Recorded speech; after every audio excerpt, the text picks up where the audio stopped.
Hello, everybody, and welcome to No More Pea Soup, episode 4, with me, Fiona Ross, Queen of Kings.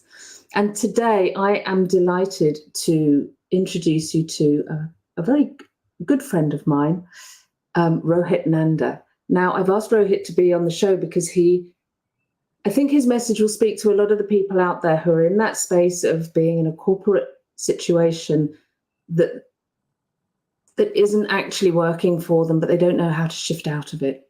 So when I asked Rohit for his bio, something that he wrote really stood out for me. And he says, after many years of working in a range of businesses and sectors globally, from multinationals to startups and SMEs, I realized that I wasn't making the impact that I craved. I became sick of the corporate games and the work-life imbalance. I felt tired, drained, and even in the smaller firms, the need to continually firefight was exhausting. In late 2018, I made the decision that it was time to take back control and work on my own terms. And I think that is something that so many people relate to, and they don't know a way out. And as we were saying just before we went live, the whole premise of No More Pea Soup as a show is about that moment when you realize you can't keep doing what you're doing. You can't live small anymore. And it's time to make the leap, time to change. And there's this point where you can't go back. You've changed too much already and you cannot go back. And the journey ahead can appear dark, unknown, and a little bit scary. So welcome, Rohit. Thank you for joining me today. And tell us a little bit about where you were in your corporate journey and kind of how you came to this decision to make a change. Yeah. No, thank you for that. And thank you for having me on, Fiona. And actually, when you reread that to me, it brought back shivers because I was taken back to that time and I've kind of forgotten about it. But actually, it's good to remind yourself of that. So, yeah, let me give you a little bit of a backstory. I'll try and keep it brief because, you don't need to hear the past. It's kind of where we're going. But I'm a trained mechanical engineer. I got a job overseas, couldn't get a job here because there was a recession on, so that was a long time ago. And I kind of worked at engineering for a few years before deciding, okay, I'm kind of done with this. I need to kind of come back to the UK. How do I do that? All of my experience was with smaller international firms that nobody had heard of here. So I decided to do a master's and kind of said, okay, well, what do you do? I guess with me, I never quite know what I want to specialize in. So I always kind of pick the easy option, which is being generalist. So mechanical engineering was a generalist. And then I did an international business MBA. So again, very broad. And I walked out of the MBA going, I don't know what I'm going to end up doing. I have no idea, but we need to get a job now because that's the route, right? That's the path. And I'm going to come back to this path that is kind of laid out for us, right? That the expectations are you go to school, you go to university, you get a job. You then continue on that cycle. So I got a job in investment banking, which was interesting. I was in e-commerce initially when e-commerce was cool and it was 2000 and .com and it was all buzzing around and we were reporting to the board. And then the bubble burst and it was like, okay, now what do we do? And you kind of get sucked into another role. And again, I kind of got to a point, I think 6 years in to that role. And I was like, I'm bored. I'm not being tested, I'm not being challenged, and I need to go and do something different. So I left and I went to another bank and I tried it out somewhere else. And I got told at that time, Rohit, the head of IT called me in for a chat. He doesn't normally, but he said, I wanted to find out why you're leaving. And I went, well, I'm bored and I don't feel that there's a growth opportunity for me. And he said, well, you've got to work out for you whether you like to be a big fish in a small pond or a small fish in a big pond. Because I was jumping out of a very small investment bank into a huge investment bank.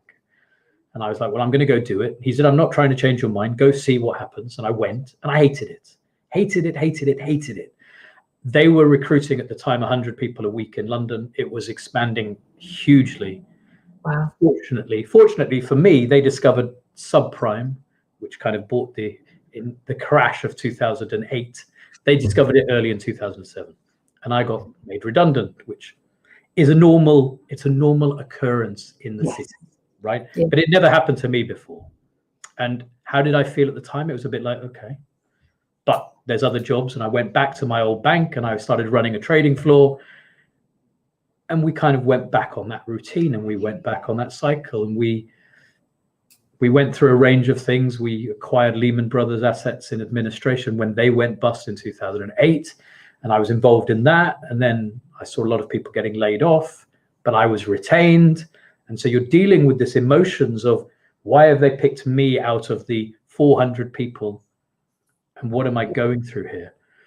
Sounds like it was quite an emotionally turbulent experience for you.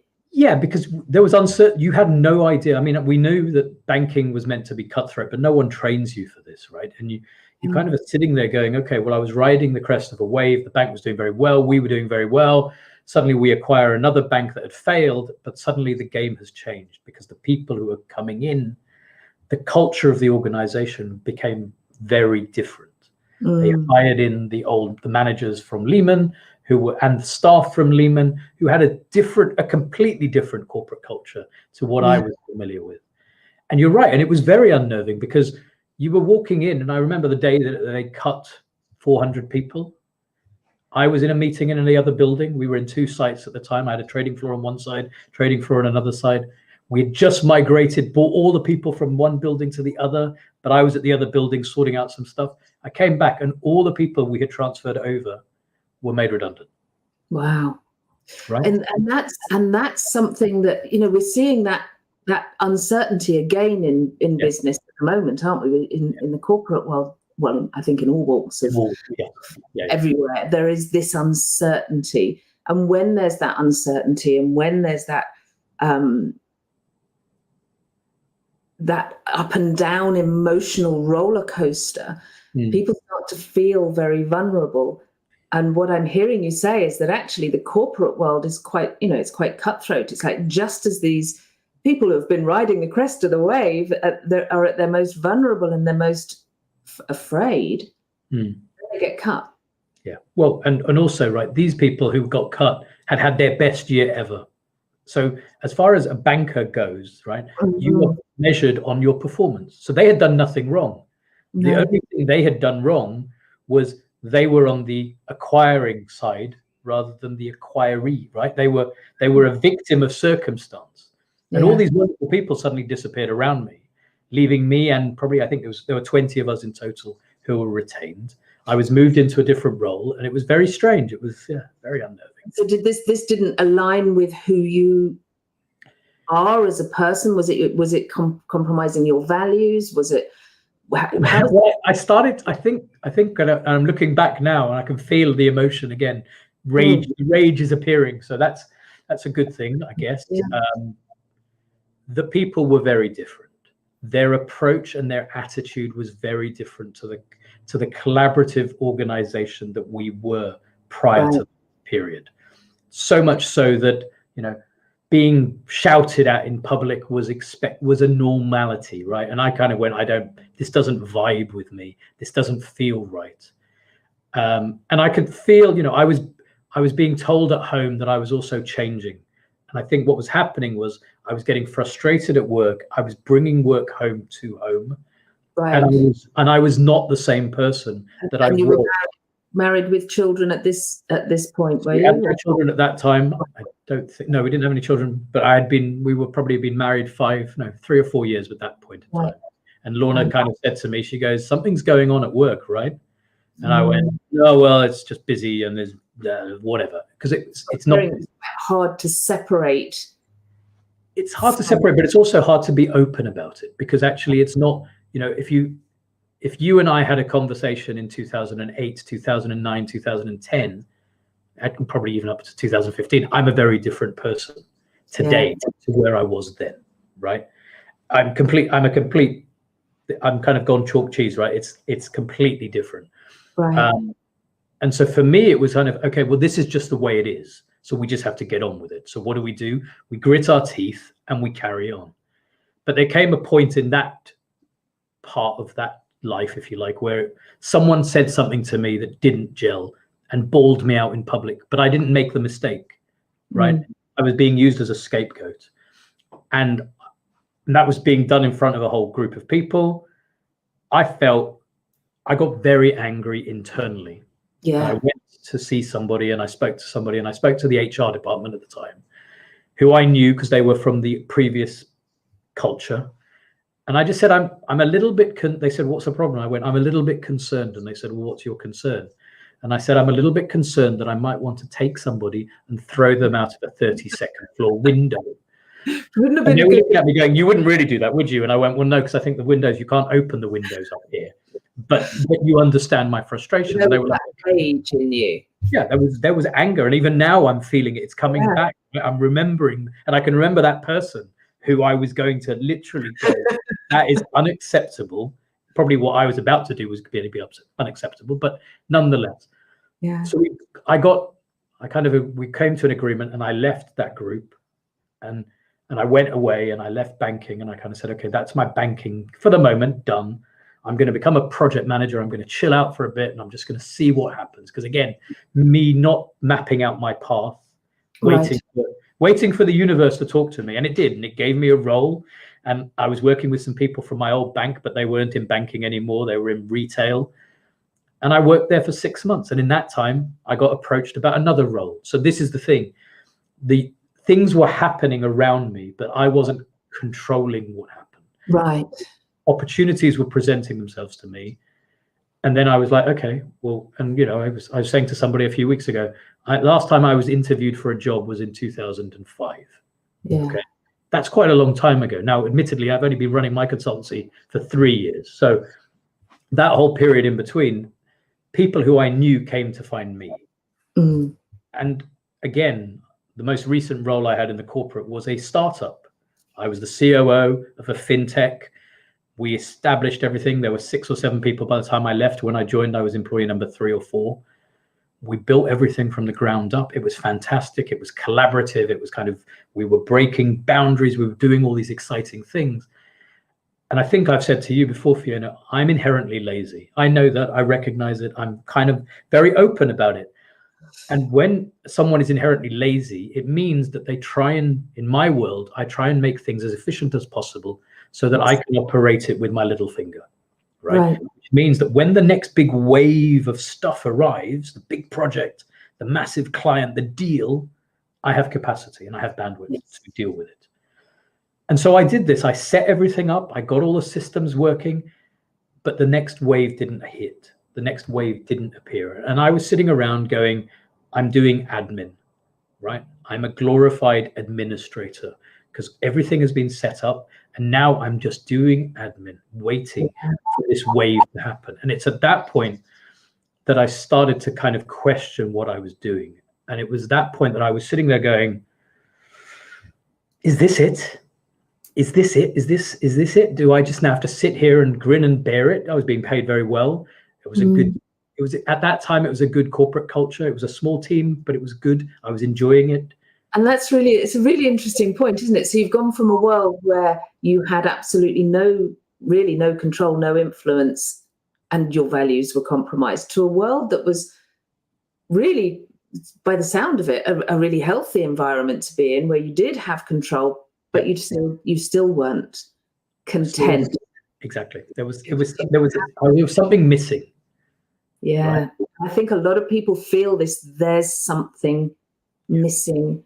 What do I want to do? And they sit in their chosen careers or their jobs with a fear of moving to something else. Yeah. Because there's a safety in the money, isn't there? There's, I'm getting paid really well. There's a safety in money. There's a safety in in the community's expectations. Right. There's an expectation in terms of, remember that the cycle of life, right? You go to school, you go to university, you get a job, you may get another job, you get another job, you get another job, you get another job, and at some point you'll retire. That's the cycle, right? Yes. For most people, and that's what's almost conditioned into you. Now, in my world, my parents were both entrepreneurial. They both ran their own businesses, albeit in the Middle East and in the US. So there was always that element of entrepreneurship within the family. But I left home when I was 13, right? I went to join the circus, as I say, but I didn't really. I went to boarding school. But say, mate. Yeah, well, indeed, right? So there was that element to it. And as I was sitting there going, okay, I've got a good job, like you said, right? I've got a good job. I'm being paid well. I've got the autonomy. Essentially, I was making all the decisions because the CEOs were kind of had very laid back, and they just said, Rohit, you tell us what we need to go and do, and we'll go and do it. So from the outside, like what's not to love? Absolutely. It's an ideal role, right? It's the perfect job almost. And yet you were still. But I wasn't fulfilled because Yeah. there was something, I was looking around going, can this be it? In 10 years time, or in 5 years time, or even 3 years time, is this it? And this is weird because by that point in time, as I said, I was always being presented with opportunities that were taking me on the journey, right? Something would appear and I would follow it. Something would appear and I would follow it. And that's how. So you weren't living life by design. Exactly. You were living life kind of, opportunity here. I'm free. I was a free bird in the wind, right? If the wind decided to take me to a fintech startup, it took me to a fintech startup. If it took me to an investment bank, it took me to an investment bank. And that's essentially what was happening in my world. And then it was like, what happens now? And I got a coach. I found a coach who I knew, and I had a conversation with her, and I remember her saying to me, she goes, Rohit, when was the last time you read a book? I was like, that's a very strange question, because I must be reading books. And she hit the nail on the head. I was reading holiday books when you go on holiday, but I wasn't reading books for development. I wasn't developing as a person. The last time I read proper books, if you like, was when I did my MBA. And that was how long before, right? That was 16 years earlier. And I'd kind of forgotten about it. And she said, here's a book. I want you to read that book. And so I took this book away and I ingested it. And within, I think, a day, I went back to her and said, that book was brilliant. Another book, please. And she gave me a whole list of books. And I was devouring this information. And I think that's the piece. It was kind of, as that was opening up and unlocking what was going on in my mind and in my heart, I think it was that kind of opening up to kind of opportunities. You raise a really interesting point that sometimes we need to find somebody who can help us see the things we can't see, like a coach. Yeah. And doing that kind of deep inner work and reading the books and working out what's going on is a really integral part. And just referring back to the giants and the smalls, and I love the fact that you reread the book this morning. Indeed, yep. Daughter, that giant path is that you need to look for somebody and go, hey, there is somebody else who's living the life I would love to lead. Yeah, and I think in this case, it was fortuitous that I knew this person, and we kind of gelled. She had kind of transitioned out of corporate, but was kind of still doing a bit of stuff on the side. It was kind of part-time coaching, part-time whatever. But I think for me, it was just opening up that mind, that part of the mind that I hadn't been using, right? I was kind of very much about the job at hand and the task at hand, and I was working crazy hours. And so I never thought about the opportunity to do other stuff around my day, right? It was like, what would I be doing on the train for that 45-minute commute? Would I be reading the paper because I needed to know about what was going on in the financial markets, for example, right? So I was continuously ingesting that kind of stuff instead of thinking about, okay, what else could I be doing? So you weren't creating space. Correct. And whenever anyone talks to me about this exactly what you're saying there, is I always think of when it's a strange analogy, but when you stuff a washing machine too full, there's no room for everything to move, nothing gets cleaned. You take it out and it's still dirty. Yeah. So you need space to let things kind of roll around and move, and in order to really process any of this stuff. And I think a lot of guys are in and women as well, but a lot of guys that I work with are in exactly that position where overwhelm and burnout is kind of knocking on the door. Yeah. because they've got no space to look at their own needs, their family, their connections.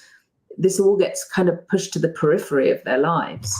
But also they don't know any different, right? I didn't know any different. What did I do? I'd throw myself into my work. Okay, that was my release almost, right? I can influence this. I can push this. I can push. So you become self-fulfilling, right? Because instead of you taking a step, as I tell my clients today, right? Take a step back, take a deep breath, and then work out what it is you want to do. We were like, no. We got to get back onto that cycle. We have to do more. We can do more. There's something missing. There's something, especially in that startup environment, there was something missing. There was something missing. And, holidays would disappear, you would take leave, but it wasn't a break. How many people take their work on holiday with them? Oh, yeah. And that's corporate people are, I was very bad when I was running the trading floor. I'd be sitting there, can I deal with that? Yes or no, or whatever. When you're the COO of a fintech, people are going to come to you and say, can you help me with X? Or do you know where that is? Or whatever it was. And you're right. So it's kind of, where is that demarcation? And where is that line? And I think for me now, because I've made that jump out and kind of decided on my own terms, that actually now, I went with that coach and she said, okay, well, what do you want to do? What could I don't know. Hey, what could I do? I said, I remember I was probably sitting right here actually when I had the call with her. And I said to her, I think I want to go and do something else. And I think I want to start my own thing. And she said, okay, but what are you going to do? And I went, I don't know. What can I do? And she said, well, I want you to go away and think about all the things that you could do and all the things that you're interested in. And we went from, a dive school in the Caribbean to running a bar in Bali, through to running a business consultancy, probably the least attractive of the lot, but anyway, probably the most sensible option, right? In my mind. Because at some point it was then, okay, well, why do you want to do this? And what's going to motivate you to go and take that step? And if I think back to 4 years ago when we were thinking about the ideas, there was so much I didn't know about what we were about to go and do, right? So that's unknown, but there was something in me that was like, but we can't stay here anymore. I think, and reading the book again, and as you said, right, I can't stay here anymore, because also the culture, the organization changed. There was something that happened. They may well be watching, and if they are, maybe they'll learn something from this. But something happened within the organization that, again, didn't resonate with me. Okay? Right. We were a very small team. And something as simple as communication amongst a team of 6 or a team of 7 failing, right? Failing to me. They weren't communicating with me. So the founders made a decision, but they decided not to communicate it to me because I was off ill at the time. And when I arrived back in the office, they didn't even address the elephant in the room, right? And again, inside me was this anger, right? Of what is going on here? Why are you not talking about this? And it took 6 months before I had to broach the subject with the founder. And I said, he goes, something's going on with you. You're not your usual happy-go-lucky. And I went, I am really annoyed. And I've been really annoyed for 6 months. And he said, well, why didn't you say anything? And I said, well, why should I have to say anything? Why shouldn't, if you noticed that I was annoyed and there was something wrong, that's your gift to call me in and say, what's going on, Rohit, instead of watching it for 6 months. And it was at that point that I told him, I think I'm going to leave your organization. And that's again another interesting point, that by not taking control of that situation yourself and saying, actually, I'm going to deal with this, that kind of sitting back and going, no, that's for them to come to me, is actually giving the agency away. It's giving your own agency away, isn't it? To actually, I'm not happy, so I'm going to deal with it, or I'm not happy, but I'm going to wait for someone else to deal with it. There's a difference in we talked about impact earlier. The impact that had for 6 months on your on your state of being, that you have this burning ember of anger inside you. That was helping me because it was keeping me focused, because it made me go, this is indicative of the organization and how it has become.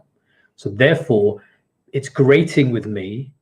I don't want to push it under the carpet, but also I'm not at the moment ready to address that I'm going to quit, because I hadn't in my mind worked out what was going to happen, right? Like I said, at that point, I think we had 3 children, right? So we had 3 children by this point in time. So we're kind of sitting there going, okay, what are you going to go do, Rohit? That dive bar in Bali is not going to happen. Caribbean is not going to happen. Schools are going to, all of that kind of the boring world, right? That we have to kind of deal with. So you had responsibility as well. You outside, bar in the Caribbean would have been lovely. It's still an option. It's still an option. Still an option. But you've got children to educate. You've got a mortgage. You've got, there's all those things, and I think a lot of guys feel the responsibility. And this is an interesting point, because a lot of the men I work with, their wives work. Some have wives who work and earn higher incomes than they do. And yet when I pose the question to them, they all say, the buck stops with me. Yeah. That feeling that I have to provide and the buck stops with me seems to be very strong in a lot of men. It's a societal pressure, isn't it? It's what we have been brought up to do. We are the breadwinner. We are the carer. Inside, you are the breadwinner. Yeah, right. So, and we have that responsibility. And so you're right. You're sitting there going, I'm about to give up.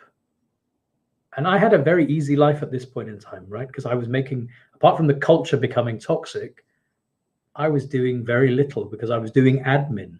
Right? And so I had plenty of time around my day to do stuff. So the reading that I was doing outside of work that I could do, I wasn't taking work home with me because it wasn't challenging me. It was kind of, but I wasn't happy. And it was like, in the book, he was like, I'm not happy where I am anymore. I'm sitting here going, I'm hearing these voices and people talking about the same old stuff, and I'm not that person. And so what do we do about that? Right. And that's when I kind of formulated a plan. And again, this was weird for me. I'm an ex-project manager. Plans were what I do. It's in my DNA, right? But I'd never done it for my own life, right? So suddenly I'm sitting there going, okay, I'm going to start a business. What am I going to do? Okay, what am I good at and what do I enjoy doing? Well, I love helping people. I'm always being asked for input and advice on business. My wife had a business at the time, still has a business. So you're surrounded by entrepreneurial people in her world. And I was always being asked, well, how do I do that? And I kind of go, well, it's easy. You go from here, you do that, and then you go there and you go there. And they just look at me going, how'd you do that? And I go, I don't know. It's there, right? It's the engineer in me. We see everything in pictures. Right? Yeah. Let's not worry too much about the depth of it. Let's just come up with a strategy and go. And so that was, I guess, the impetus to kind of start the consultancy. I kind of said, okay, who needs help out there? Well, small and medium-sized business owners are not very good at asking for help. They don't get a lot of support. The multinationals can afford to bring in the big boys and the big girls to come and sort their mess out. Yeah. Albeit, arguably, how well they do it is another question, but we'll leave that for the moment. Let's assume they do a fantastic job. And then you've got the startups who have kind of get government funding, they get incubators, there are local enterprise partnerships who are doing great things for them. So who needs my help, right? And it was like, okay, small and medium-sized businesses. So I go away, I start working on some stuff, decide to quit, extract, and it takes a while to extract because when you're the COO of an organization, everything comes through you. You know where all the bodies are buried, right? Everything comes through you. Yeah, nice way of putting it. And so you're like, okay. So it took a while. We finally agreed a way of getting out. I went to 2 days a week for a while, for 6 months, and then I left. And on leaving, I said to them, the good news for you is you're going to save money because You can hire 2 people for my salary, right? And you've now got cover for holidays and you've got all of this kind of stuff. And actually they're admin people, which is exactly what they're designed to do, right? Yeah. And I'm going to go off and start this consultancy. And I was full of enthusiasm and full of, ideas and plans. And that was 2019, September 2019. And again, you kind of go, well, exactly. Best laid plans and all. And you sit down and go, well, do you know any small and medium-sized businesses? A few. So let's start talking to some of them. And then we go into a global pandemic. Yeah. And those businesses were hit. Oh, hugely. But also, what's their priority? Their priority is to survive. Yeah. Right. And do you need somebody who can help you scale and grow? Of course, I could help them survive, and I did, and I've still got some clients who came from that. But it was a challenging time. But also, you would look back, and this is, I think, the rose-tinted spectacles come out from time to time, which is, I quit a well-paid job to now be sitting, running my own business, but we're now in a global lockdown, and I can't do anything about the business. And I remember, I think I told you this when we met, Fiona, I remember that when I'd made the decision to go and leave, my whole demeanor changed. I brightened up. I was smiling. I was probably the only one on the 6:45 train in the morning leaving West Byfleet who was beaming, right? Who was smart, because everybody else was grumpy. And and I don't know about now, but because I was like, I take back control. No more commuting, no more of the politics, no more of this. Spend time with the family. I can do school drop off. I can do pickup. I can do whatever I want. I can have, I take back control. It's now my time to take back control. But obviously 6 months later, the whole world got to discover what it was like working from home and not having to commute. And hence we're now talking about, the great resignation and all of these kind of things, which, maybe I was a little bit ahead of my time, but I don't know. And it's interesting that I remember years ago, somebody saying to me, suffering is like a gas, it will fill the space you give it. And we've got the old analogy of jumping out of a frying pan into a fire and things like that. And so I think sometimes when you make that transition and the path ahead is dark, and you can't always see clearly what's ahead of you, and who could see a global pandemic? That kind of euphoria of, I've let go of all of that. I'm not going to be small anymore. I'm going to live life by design. I'm going to live it to my own values. And then something comes along and sideswipes you a little bit. Again, that fear kicks in. And this is where I see a lot of people doing I think I'll just go back and get a job again. And they take the step backwards on the path. Because the darkness ahead of them, if you like, the inability to see clearly what's ahead is too scary. Agreed. And I think, when you map out a business plan or a business idea, you have in your mind, this is how it's going to work. I'm going to do this, then I'm going to do this, then I'm going to do this. And we know that in reality, it never happens like that. It kind of goes all over the place. But you don't know that at the beginning. No. And so when the lockdown happened, it was like, well, this is all new, right? We don't know how long this is going to last for. Is it they'll be home by Christmas, that kind of scenario, right? Or is it, it's another month, it's 3 months, it's 8 months, 2 years, where is it? And so you're absolutely right. You're then sitting there going, well, why have I done this? Because actually, I could have done this while being safe in inverted commas, by giving up what it was that you craved at the time. And it might not be a global pandemic that is the thing. If we extrapolate this out into life in general, somebody who's maybe in that position now where they have left a job and they're starting their own business, the darkness ahead could be, how do I find customers, clients? And so these elements that they thought might be quite easy maybe aren't, or it's not apparent to them. Yeah, and that's the journey, isn't it? Because actually, it's easy for us to look back, right? Because we can see where we've come from, and we can almost say, well, I can get, and I had it at the time. I said, okay, if the worst came to the worst, I chose to leave the city, right? The city didn't choose to leave me, right? Yeah. So I could go back and get a job in the city. And I remember speaking to a lady, a friend of mine, she's very senior at a very big organization. And I said to her when I was leaving, I guess I needed somebody to kind of corroborate this, or whatever the word is. And I said to her, I said, look, you recruit all the time, don't you? And she said, yes, of course we do. I said, well, would you recruit me if I applied for a job? And she said, yeah, I'm sure we would. Why wouldn't we? Yeah.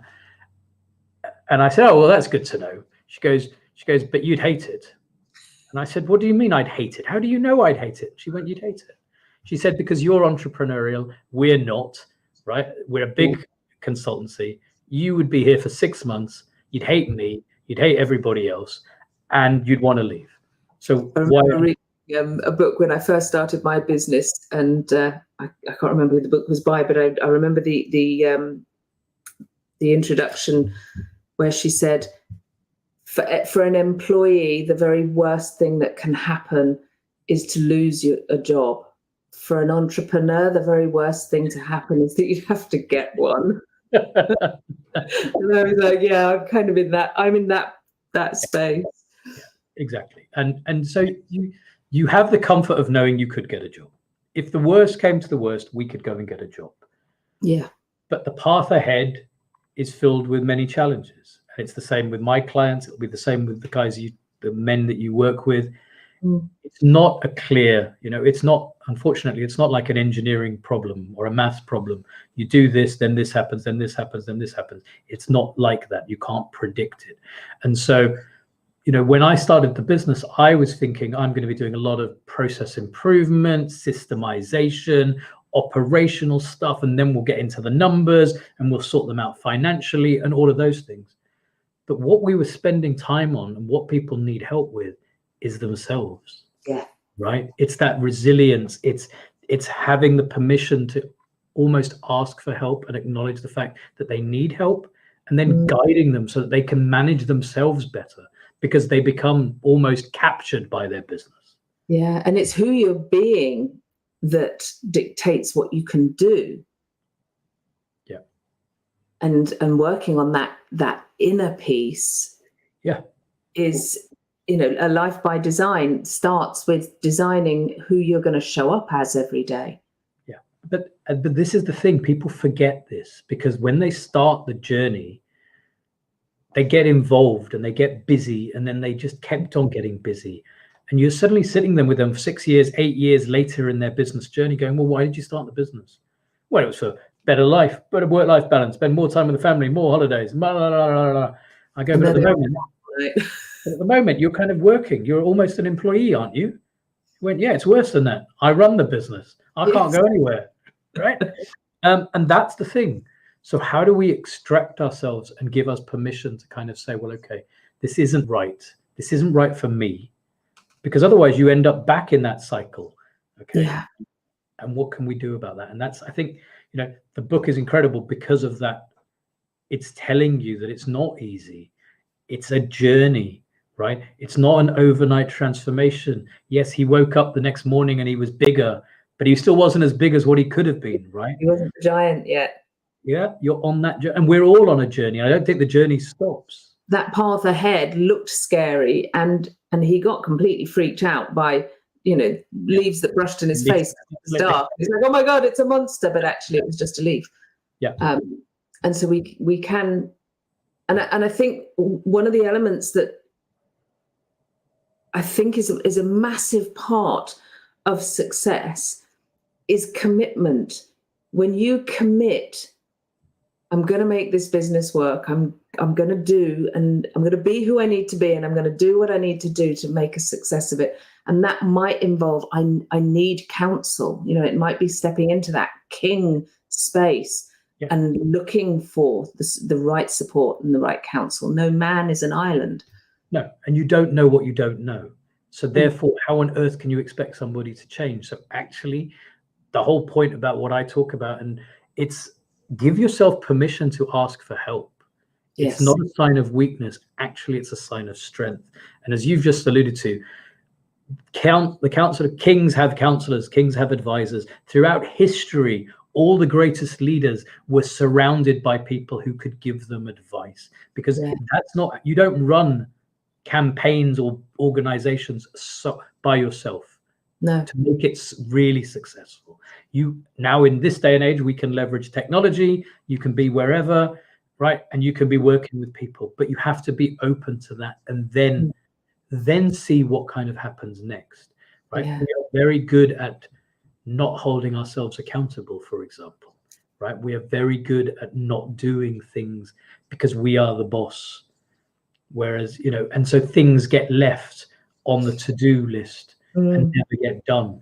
And you're sitting there going, well, why hasn't that been done? Isn't it important? Yeah, and I think you said something earlier, we don't know what we don't know. And I think a lot of people go into, when you shift from a corporate environment, you're on a team. You're not the marketing guy and the accounts guy and the one delivering the product and designing the product. And when you're an entrepreneur, you tend to be the person doing all of those things. All of the above, absolutely. And you can you can actually get overwhelmed by having to do those things. So outsourcing, hiring help, hiring a VA, having a bookkeeper, all of those things to take away the pressure of having to do it all yourself. And I know when I started my business, I went on such a steep learning curve. And was I really equipped for it? Probably not. But I was so committed, I stuck on the path. I can remember going to the tax office and doing classes on tax and stuff. So I knew how to do my accounts.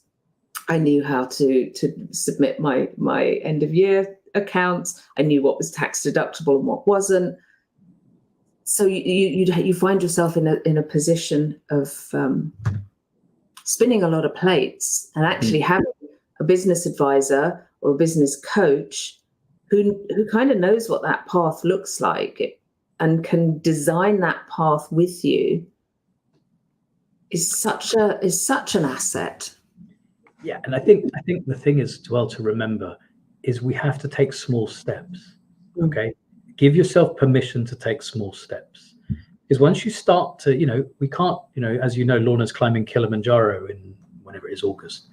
You can't climb Kilimanjaro and just turn up on the day and expect to just do it. You might well do, but right.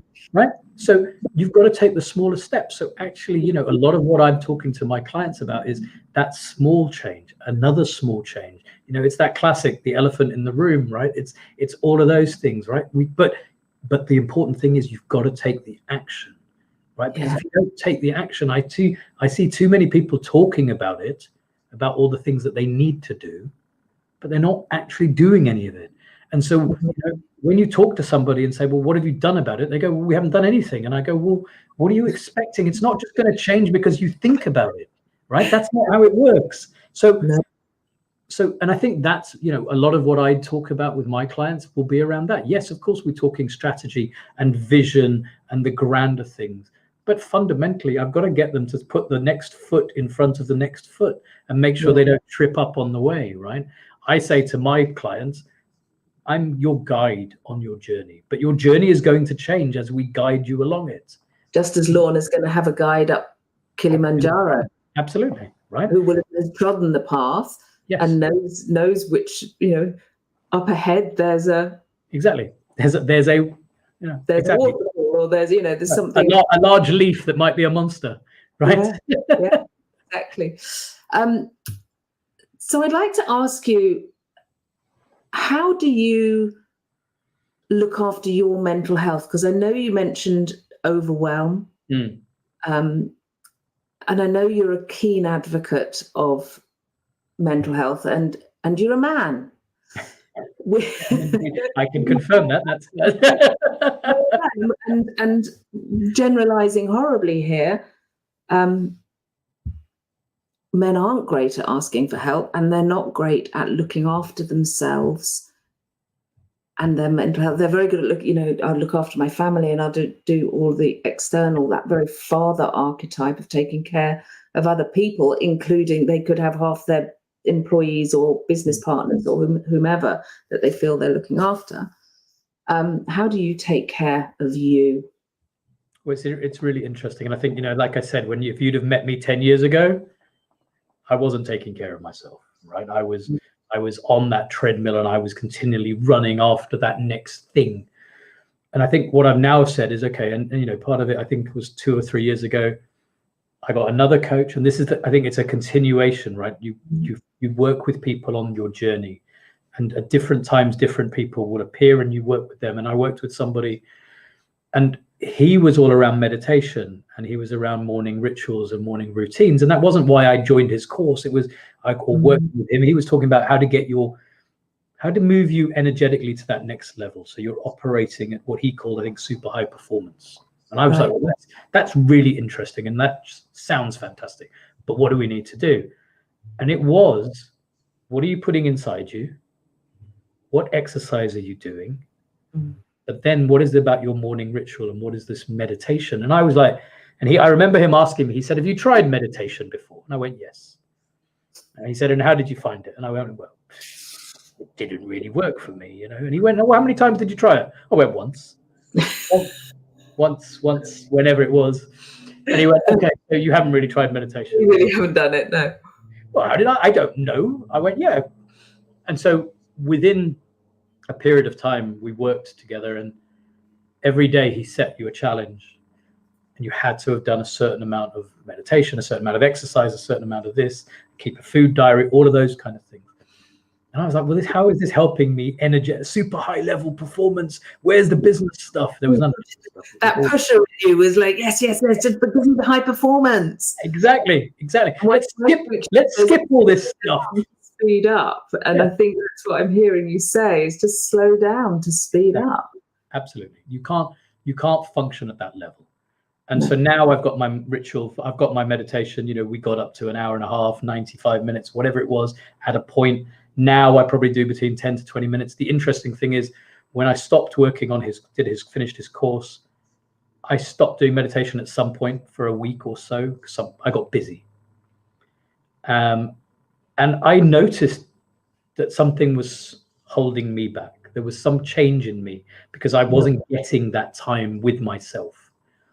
And so, and obviously I've got 3 kids, so to find time to meditate around school runs and all of that kind of stuff. So I was getting up early, but I would make it as part of my thing, right? You get up at 6 o'clock while the house is silent, you get your meditation done, you're in the zone, you're ready for the day, and then you go away. And then, you're right, mental health, all people, we all have mental health, right? But what are we doing about mental health? And do we have good mental health or bad mental health? And who do you have to confide in? And I know, men generally, people who they confide in, they don't talk to people. They don't have the community around them that some people have, right? It's sharing those things you don't want to share with your nearest and dearest. Well, it's a sign of weakness, right? In our wiring, right? Yeah. We're not wired to show vulnerability. Right? We're not wired. Weakness, isn't it? The feeling that they're weak or that they will portray weakness. Is their kryptonite. Absolutely right. And even so, in that course that I did with the meditation, and that one of the things Simon, I was working with, he talked about, we all have these black balls inside us, right? And that's something that's from our past that is kind of buried within us somewhere. And we've got to find that black ball, and then we've got to take it out. And the way he said we have to take it out is we have to publicly take it out. So we have to talk about whatever this thing is that you've identified through your meditation and through all this work. And then you've got to talk about it. And he did this, and the course was, he would do this recording, and every day you'd go onto the channel, and today's task is and that day he said, today's task is, I want you to go live, or I want you to record a video, put it on your Facebook, make it public to everybody, and talk about that one thing that's been holding you back. And I remember you doing that. Right. It was a boarding school, right? Yeah. Yeah, it was about bullying at boarding school, right? And Yeah, I remember that. And the thing was, when he said, and even just now as I said it, I felt my stomach go like that, because I remember watching it and I went, oh no, I can't do that. I said it Yeah. because it's not how I'm, because you start to overthink it and then you kind of go, well, I've got to do it because he's told me to, I've got to do it, and I've paid for the course and we've got to do it. And you've committed, right? And you're in. Mm. And I remember, I think Lorna had gone out, the kids weren't home, and I had a webinar that I was running, and it was all like, and I went, okay, going to do it. And I recorded it. I can't remember if it was live. It may well have been a live. Live, yeah. It was live. Okay, so it was live, even worse, right? We couldn't edit it. And I went live and I spoke for, I think it was 10, 12 minutes maybe. And then I went into and I turned my phone off and I put my phone away, and I was doing this and I was running some training. So I was in a 3-hour training. Mm. And I kept hearing the phone buzzing behind me. And I got off the webinar and I got off the training and I kind of looked at my phone, and my phone had exploded, right? And I had missed calls from Lorna. People were calling Lorna saying, is Rohit okay? And she's like, I'm not even at home. I don't understand what you're talking about. He was fine when I left him 2 hours ago. But I had now gone public with this thing. And the people who were the people who I was talking about, some of them were on my they were kind of friends of mine, right? They were still part of my world. And they were messaging me going, well, why didn't you tell us about this? And why? And was I part of it? And we apologize. And I was like, I'm not doing this for you. I'm not doing this to get an apology. I'm not doing this for publicity. I'm not doing any. I'm doing this because now that this is out in the open, there's actually nothing that can stop me from doing what I need to do next. Fantastic. Because I've now unburdened myself. Yeah.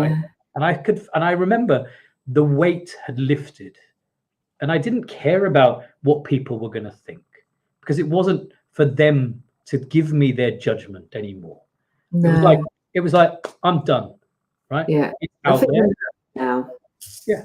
And that's it. And I'm now in control, and I take back, and I choose to take back. And I think going back to the mental health part, we've got to kind of find that voice.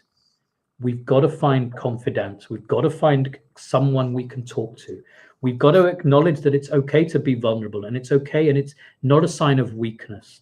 And it's not, we all have bad days. It's how we pick ourselves up. Yes. What happens next? That dictates where you go, right? Yeah. And so for me, that shame that sits at the center of that black ball that your coach spoke to you about.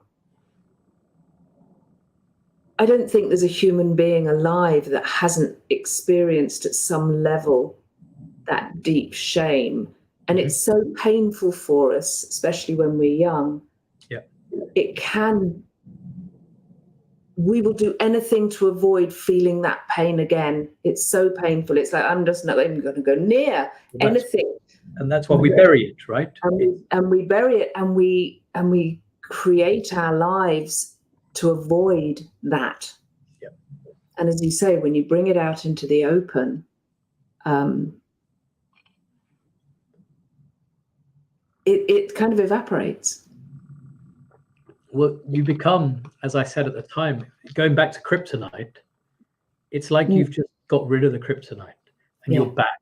You're like, okay, that no longer stops me from doing whatever it is. And if I could be vocal about that and not care who saw it and not worry about it, and I was doing it I gave myself permission to be vulnerable, to come across as, and people came up to me and people who I don't really know very well were messaging me saying that was incredible, that made me think. And I was like, well, look, if it's helped you, that's brilliant. But that wasn't it was my release. And I think that's what we all need to be remembering. We have to give ourselves permission to release, right? How do you do that, and where do you do that? That's what we need to be. That's why we need to be talking more openly about this.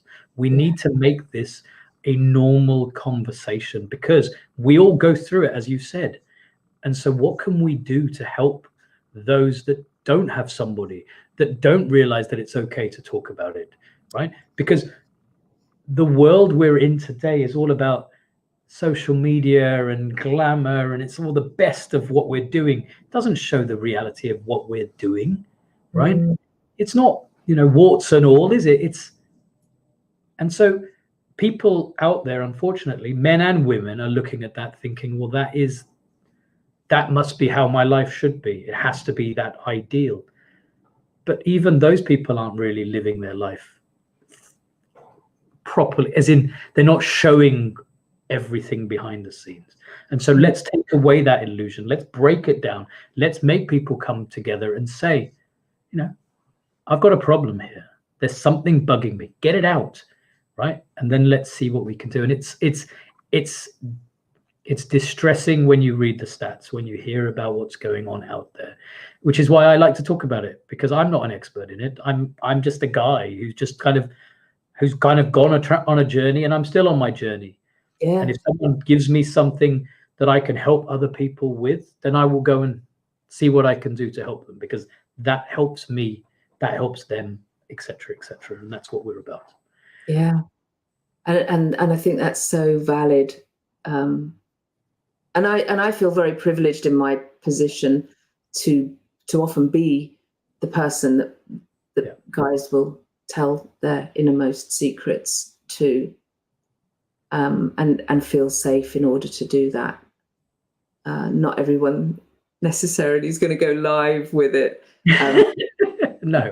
Even exercises like journaling. I find journaling. I journal, and actually, like you, I have a morning routine that I've had in place for quite some time, and there are times when it lapses, and I watch my stress levels go up, and I find that my morning routine,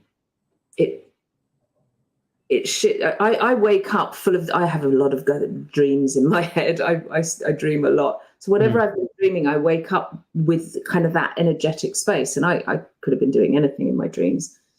So the journaling and the morning routine and the meditation and all of these things reset my intention for the day.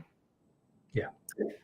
And it's kind of like habit stacking. If I wake up and I go and get my glass of lemon water and I get back into bed and I do my journaling and I usually ask myself the question, what would love create today? Okay. Or what would I love to create today? It opens up possibility of how I'm going to be in that day. And once I've done that little bit of journaling, and sometimes it's long journaling, sometimes it's short journaling, then going out and doing my morning walk and all of those things become so much easier. Yeah. And they all go to, we're not a brain and a body. We're a symbiotic organism that everything affects everything. So yeah. Yeah. And I've tried journaling, and I'm not very good at journaling. And again, probably because I haven't formed a habit around it. So in the same way as when I looked at that meditation, I've done journaling a number of times, but it's not core to my habit, right? But again, I think a bit like you, I use guided meditation sometimes, but actually other times I'm just listening to sounds and I drift and away I go, and I'm on some fantastic journeys, and I I come out of the meditation going, what on earth did that mean? Why did I meet that person? Right? What does that mean? Why is it? And it's interesting because actually, okay, see, maybe I'm on the right path then. Hey, intermittent journaling.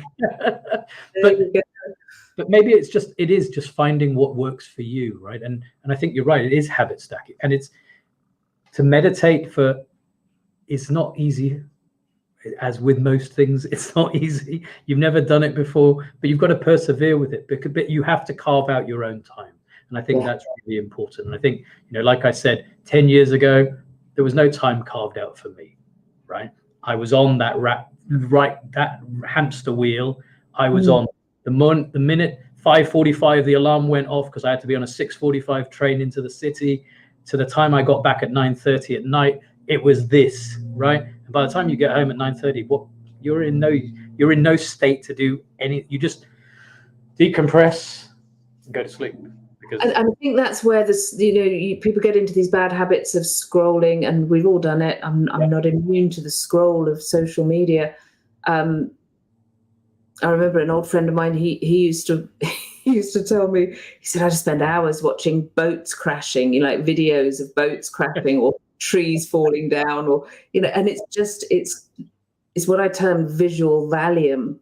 Yeah, it might be a box set, it might be something, and people enjoy that time because it gives them the impression that they are slowing down and switching off. But they're not actually doing that. And something like meditation, if you can learn how to do it, and I think that's the key. It's like anything else. Yeah. You need to learn how to do it and start slowly and then grow from it and see what it does for you. Because you're right. It's when you haven't done it, it's kind of talking to somebody about it, and they'll go, it's kind of, okay, well, how can we do it, right? I can't make you meditate. No. You wouldn't be resistant to it, right? But you could try it, and you could try and do it for 5 minutes or 3 minutes and just see, and give you, and I remember I was told at the time, if something comes in that distracts you, that's okay. That's okay. Yeah. Don't worry about it. It will go. Come in and distract you when you're working from home, right? And it's the Easter holidays. Absolutely. Or when I was doing homeschooling and became, a year 2 teacher, that was, I've hats off to the teachers out there, right? Yeah. But you're right. You've got to take time out for yourself. And what does that look like? It has to be valuable. I think the scrolling, the Netflix, the box sets, and all of those things. Yeah, that kind of makes you feel that you're taking time out for yourself, but I don't think it's quality time out for yourself. No. And there is something about the time out that you take as an individual for yourself, right? Yeah. I think that's where you get that balance and where you get to calm down. And like I said, I wish I could go back 10 years to show you what I was like 10 years ago, because I remember I wasn't like this. I'd have laughed about meditation and rituals and speaking vulnerably and openly. What would I didn't even know those words, I'm guessing, in those days. But I think that's the point, isn't it? We're not the finished article. We are all continually evolving, and it's how you choose to evolve. Some people, as Nicholas's book says, are quite happy to remain smalls, and that's fine for them. Right? It's not fine for me. Hence why we are where we are now. And now we know that actually there's more to go, right? There's the path ahead is still a long path ahead, but I feel that it's easier to go forward than back.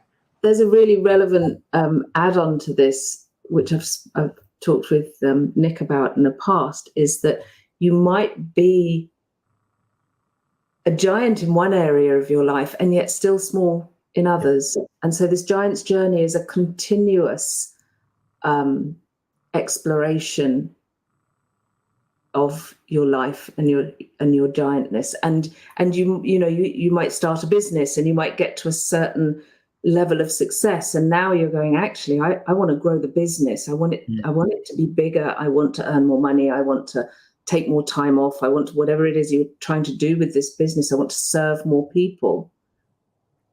And then it's another giant's journey. And I'm looking at Nick here is I'm going to just comfort in the uncomfortable.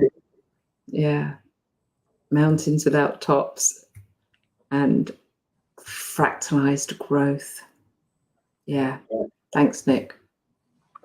So thank you so much, Rohit. I'm very aware of time. I do try and keep this to an hour. And I know we've gone a little bit over, but that was fascinating to talk with you. Well, thank you. And I didn't even know we'd gone over an hour. So that probably shows it's a sign of a good conversation if I didn't even notice it. So absolutely. So thank you so much. And if you had one thing that you would say to the guys out there that you've learned as a lesson, where do they start? What's the first thing to do?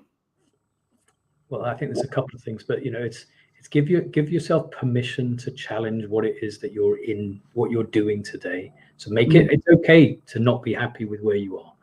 and then find somebody to talk to about that. If you want to talk to me about it, that's absolutely fine, but find somebody that you can read the book, obviously, but don't find somebody who is in that world who can't see the difference, right? We didn't really talk about it, but when I set up the business, people were going, well, why would you do that? What do you know about running a business? But it's because they were people who were all employed, right? Yeah. And so don't take advice from the other small wolves. Exactly, right? Find the people who are on that journey. Find the people who are already out there, whatever it's about. And if it's about mental health, then just find somebody to talk to, because you don't have to do this by yourself. It's so important to kind of acknowledge that and go forward. Brilliant. Thank you so much. Where can people find you should they wish to talk business with you?